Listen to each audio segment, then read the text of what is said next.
In the last video, we looked at using the SQL create table command to create a couple tables. So in our databases, once we have tables created, we probably are going to at some point need to retrieve information from those databases. So in this video, we'll look at how to do simple retrieval using the select command. So when we're using select from where, after the word select, we list the fields that we want to display in the query results. And that's the select calls. The fields will appear in the query results in the order that we list them in the select calls. After the from in our command, we will list the table or tables that contain the data to display in the query results. And that is called the from clause. And then finally, after the word where, we list any conditions that we need to apply to the data. So, for example, we might have conditions such as a credit limit must be at least $10,000, or where a field has a certain result, and that is called the where clause. So we're going to start by doing a simple example of this, and again I'm using the Premier Products database to work from, and in your book this begins on page 75. So in this example we want to list the number, name, and balance of all customers. And since we want to list all customers and not just specific customers, we don't actually have to use the where clause because we aren't going to put any restrictions on the data. So, to perform this command, I'll of course need to go back and create another query.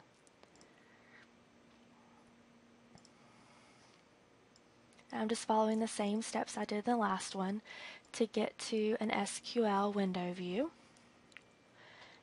And from here, again, I'm going to use the select from where command, but I do not need to use the where portion.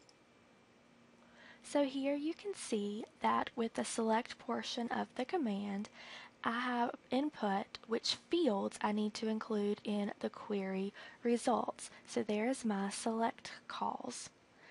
After my select calls, I will type in my from clause. And again, this is where I tell Access which table to select the data from. So in this case, all that data is going to be found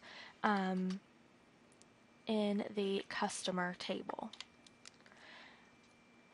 Since I don't need a where clause, since we're going to include all customer names, I can now click Run. And here are my results. My next example asks me to list the complete part table. Now I could use the same approach that I just used, where I would use the select command and type in select and then all of the fields, but there is a shortcut that I can use that can make that a lot faster. Instead of listing all of those field names in the select clause, I can simply use the wildcard symbol. So what that would look like is I would still begin with select, but instead of typing in all of those field names, I can simply use an asterisk, which is the wildcard symbol. And that symbol indicates that we want to include all fields in the query results in the order that they're described in the DBMS when we created the table. If we needed to include them in a different order, then we would have to type the names of the fields in the order that we wanted them to appear. But as long as we don't care about the order, then we can use that wildcard or asterisk.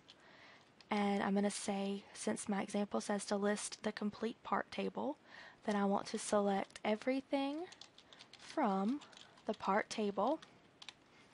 And now when I run it, I have everything listed from the part table and all fields are included.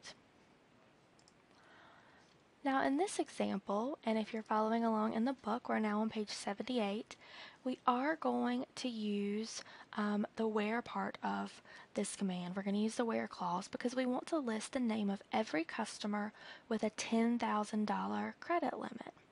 So since we're using that condition of having a $10,000 credit limit, that's where the where clause comes into effect.